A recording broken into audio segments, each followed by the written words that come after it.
Welcome, everybody. It's in the news update for August the 24th, I do believe, 2018, Friday, once again.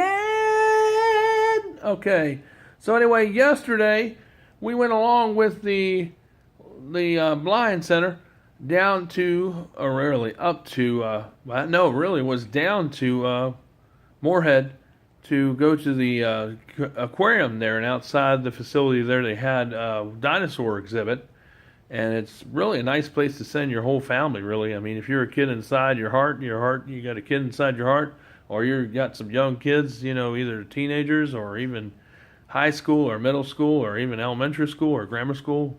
It's great for all ages to send them over there at the aquarium facility over there. It's where we went, and even adults and even senior citizens that have fun. It's fun there for all the ages.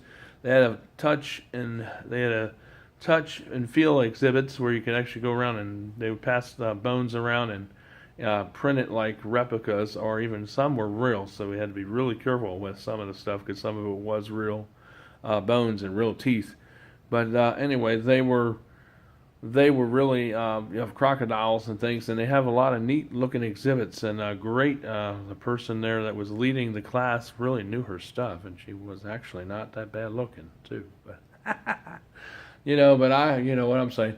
But anyway, but no, I didn't get her number because no, I wasn't there for that.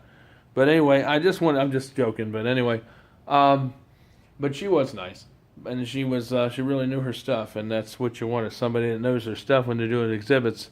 But anyway, we were there, and then before we got there, we went down to the beach, and there was a place there where we did not have to pay to park there, and I can't remember where that was, but there's a beach there where we did not have to pay. I'll have to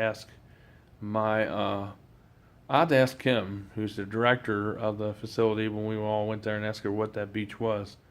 Because you didn't have to pay to park there, but you did have to pay if you wanted to change it to your bathing suit or shower in the shower house. And someone said it was as much as $20 to use the facilities there. The bathrooms were really nice. In the bathroom, they let you use the bathroom there, facilities there for free. They don't like you changing in the bathrooms, however, but that's where they get you. They charge you in the bathhouse there, and it's really nice facility there. They had a little. Where we were at, they had like a little pavilion in area with a bunch of picnic tables up there, and it was under shade, which was a plus, because we saw them up there, and I just said, why don't we have lunch up here, because it'll be out of shade and it'll be a little easier on everybody. And so we all had lunch there, and then they had like a little snack bar like thing there where they sold like sodas and slushies and ice cream and chips and all kinds of things like that, and hamburgers and hot dogs and stuff like that, and that was there too as well. So we all ate there, and we all had our burgers and things that we ordered from that restaurant. I can't remember what the name of that restaurant is to save my life, but I don't think it would save my life anyway. But it was really good. But anyway, I went out there to the other pavilion that was closer to the water, and I heard this commotion. There were ladies were out there, and they were all laughing and stuff. And I said, "What's going on?" And they told me, "Well, we were out there looking, and we saw on the pier where a man took off all his clothes and changed right out there and dropped out. I mean, all his stuff was hanging out, and he changed. Was a black guy, and he changed his clothes under the pier. And they said, well, they kind of do that to get out of the cost of paying the $20 to use the facilities up there. I said, they said girls change down there under the pier too, and just like the boys, the men, and the teenagers, and all change down there too. And someone said, was this a nude beach? And then everybody laughed, and of course it wasn't, but that wasn't a nude beach. But it's just they just do that down there to get out of the cost, which is really dumb, because you never know, somebody could be down there waiting to to attack you or assault you sexually, and to be changing out in the open underneath the pier, thinking that nobody's looking underneath there. That's not a smart idea. But that's what people do down there, evidently, in that one spot, because that's what they did there when the ladies were all there. They all saw it, and it kind of freaked them out a little bit.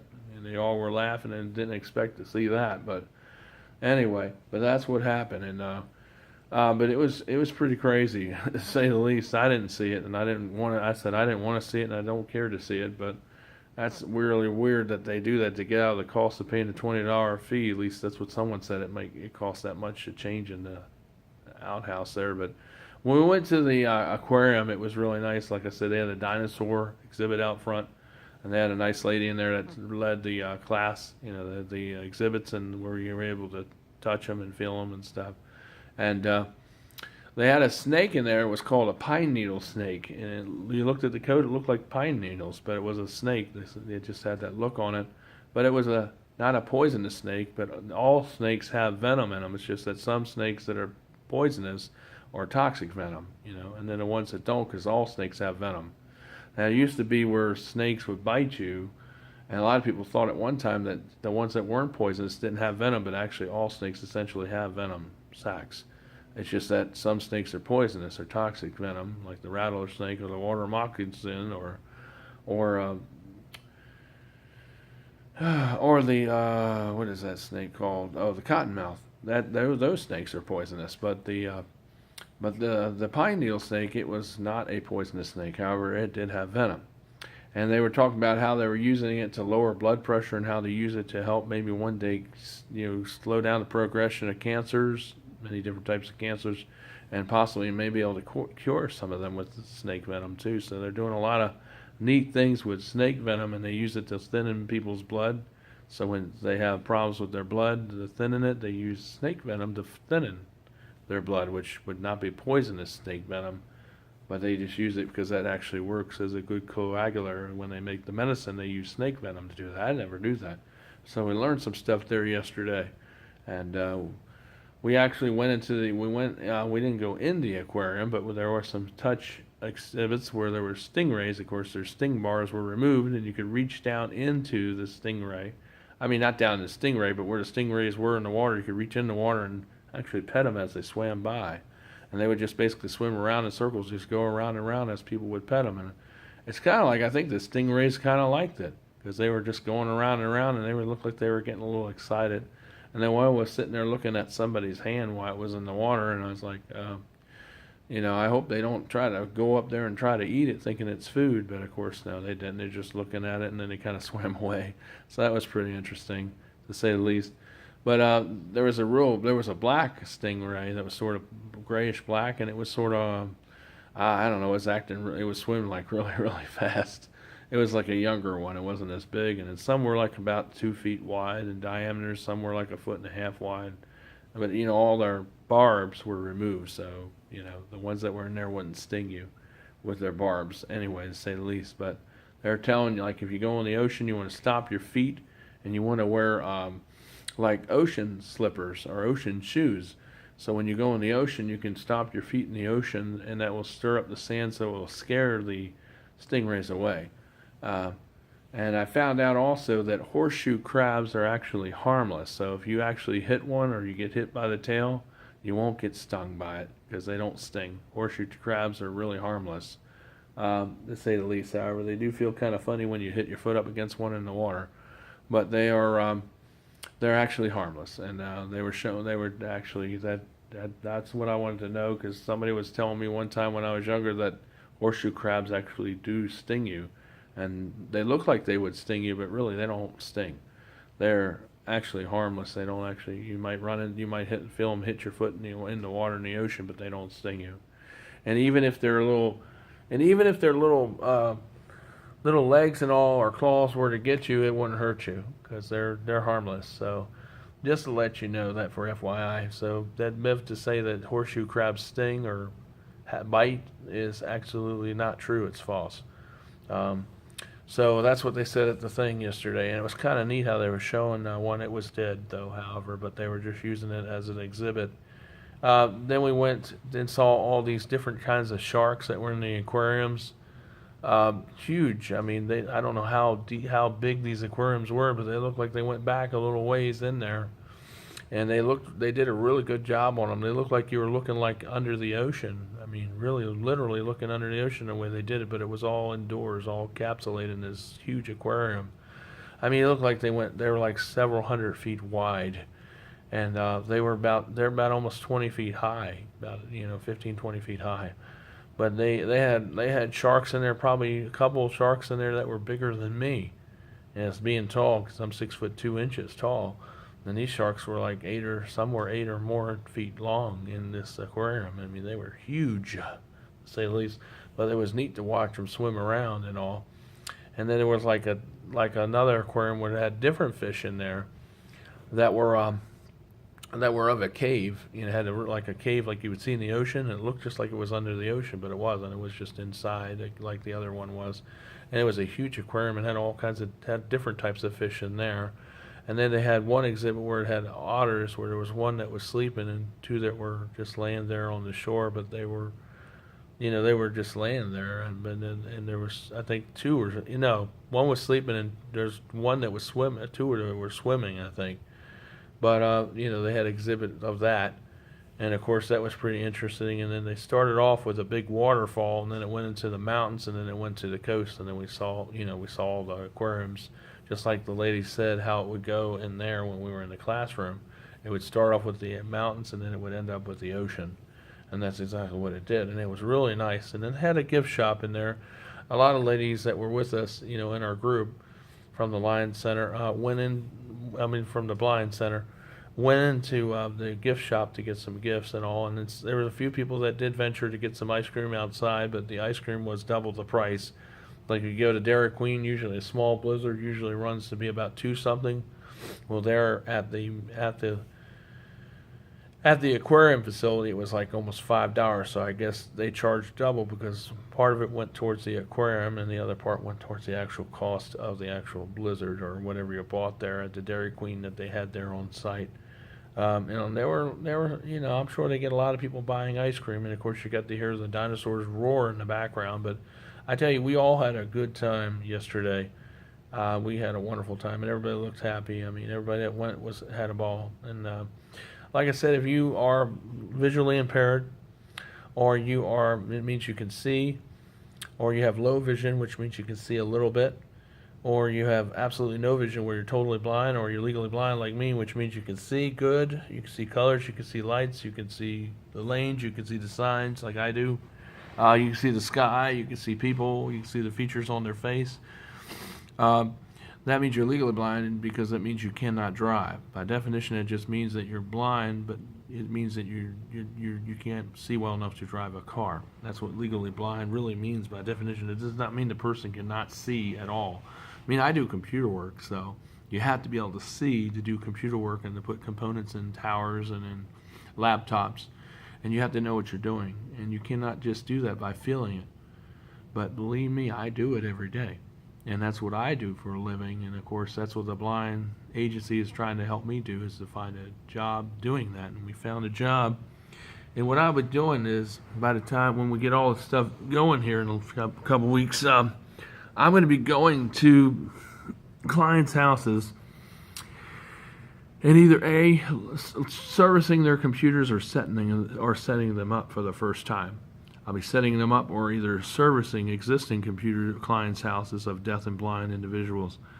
And I think it'll be exciting because I'll be working with the adaptive technologies that they have, and I think it'll be a good job for me and a good experience, and also it'll help people get their stuff fixed. And I think it'll be a good thing for everybody, for both me and the clients that they have. And hopefully I'll get more work, and hopefully it'll be all over, not just in one area, but where I'll be able to go around and be able to travel to there. And of course, I get paid for that, and the client who's paying has to understand that because I'm coming around to their area, and so it's going to cost for me to come out there. So, and of course, it helps me to be able to pay the person that's driving me around, but they have a program that does this, so I think it's awesome. So they're going to work with me to get this going, and because they say they have this program, and I think it's awesome that they have it here, because I wish I had this program up north, because there's a lot of clients up north, and I don't understand why they don't have a program such as this up north. But I tell you what, this is a godsend.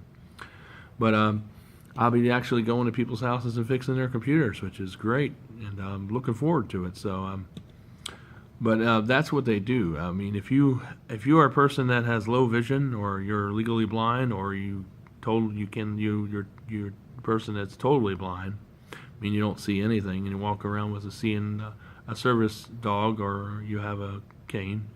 I don't say that in a belittling way, but if you do, that means you're totally blind. But they have services to help you go back to work, or they have services there to help you with independent living. That would be like cooking, cleaning, washing your clothes, making your bed, making sure that your things match, and making sure that you have things that are ironed or laundered and that they're done the appropriate way. That's what independent living. Or they have job coaching, where they can take you to a job or help you to get to a job, so you're gainfully employed. Or you can even go back to school, and they'll help pay for it, and they give you the stuff you need to help you to do your job through adaptive technologies. And that would be in the way of like CCTVs, scopes, Zoom text or Fusion readers, for your computer. It goes on, that software that goes on your computer, and even handheld CCTVs to help you be able to read things better, and help you be able to zoom in on things where you can't always take the tabletop Zoom TV,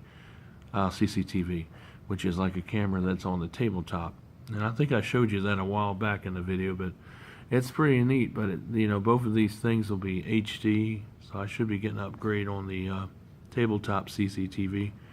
I've had it for so long, so they probably won't take it back, so I'll still have that one too, because it does still work. But then again, they might take it back, and use it for somebody else who can use it, who can't afford it. And so maybe I'll just donate it to that person, because they gave me a new updated one that has HD, so I can do IT work better, so that the quality of the video is a lot clearer.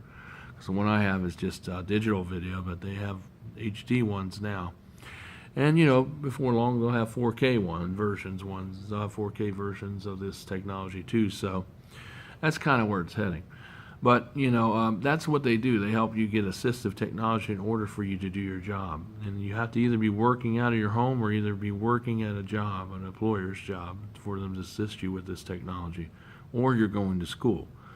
And you'll get this technology so you can complete your degree in education, or whatever you're going in to major in as your degree of choice.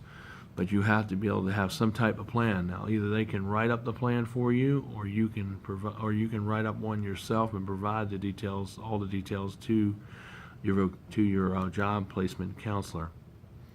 And then they'll assist you there, or see what they can do from there based on what you provide. Or if they're going to write the plan, then you all will get together and you all work up a plan, and work up a strategy plan to see what they'll do to see about funding. And that's usually how that goes. But anyway, I just wanted to give you some ideas, because this is just some good stuff. And I hope this helps some people out there. If you're visually impaired, you might want to check in for the Centers for the Blind. If you are deaf, they do have Centers for the Deaf and Hearing Impaired. And they do have that for blind and even for visually impaired individuals. And that's what this is. Center for the Blind and Visually Impaired in Washington. They have them all over the country, just like Centers for the Deaf. Just type in your browser Centers for the Deaf in the area where you live, and it should come right up. Give you the address, the phone number, and everything, and you can get talking to someone if you need their services. And don't feel like that you are below, or like you don't need that type of service because of your because you don't think really it's for you, because actually they can help you with paying for your things that your insurance don't pay for, like when you go to get eye surgery. There, you go to get something to improve your hearing, or get one of those ocular or hearing implants in your ear to help you be able to hear, because even for adults they can do that now to help restore most of your hearing in some cases, if you're a valuable candidate for that procedure. So there's a lot of things they can do, and that's stuff that the Department for the Deaf would pay for. Or if you're blind, then they would pay for your cataract removal, or for your lens implants, or for special types of glasses that you may need to help you see better, because that's what they do. And they give you things like talking clocks and talking watches. I got one of those. I got a talking British lady that wakes me up in the morning, or English lady I should say, over there from London or something. She sounds kind of like that. And I have this British man that talks in my watch, but it's kind of cool. And you can really understand them really well. And you can understand her too. It sounds like a real lady talking to you, waking you up and stuff, and telling the time. But like I said, it's pretty neat, all that stuff. But it's really nice how they help you get a job and help you get gainfully employed, and that's what I'm doing. I'm on the Ticket to Work program, so that's what I'll be doing, is working out of my apartment, doing work like this, going to people's places, or they can either come to me with their computers too, or I can go to them. It's whatever they want to do. But most of these clients in this program, I'll probably be going to where they live to check on their equipment and to see what I can do as far as servicing them or replacing them. But I just have to see what I'm getting into as when I get there on the location, so I can see what's going on with their reader program or with their computer system. Because some things may be able to be fixed there, while other things may have to be brought in to be serviced, there at the lab on location. But anyway, at any rate, this will be kind of what I'll be doing. So anyway, I'm looking forward to it, and I'm glad that this agency is here, and I'm glad they have programs like this, because it really is a godsend, because I was hoping they would have something like that up there where I lived. But of course they didn't have that, but they have it here. So anyway, this is Michael Da Silva, just giving you some updates on what you can do if you are deaf or visually or totally blind. And you can look up these Centers for the Blind or visually impaired, and Centers for the Hearing and Deaf. They have those too. So check them out. If you are a candidate for this stuff, they can help you pay for your hearing aids. If you're qualified, you get a check, you get Medicaid and Medicare. They can actually help you get funding to help pay for your hearing aids, because those things are like $500 or like $5,000 sometimes or more. And that actually they can help you pay for pretty much most of it or all of it in some cases. So check it out. All right, this is Michael Da Silva, and your news update, just to give you some information about programs and services that are available for you if you're hearing or deaf or visually impaired or totally blind. Take care. It's Michael Da Silva. I love you. Just to give you some more information.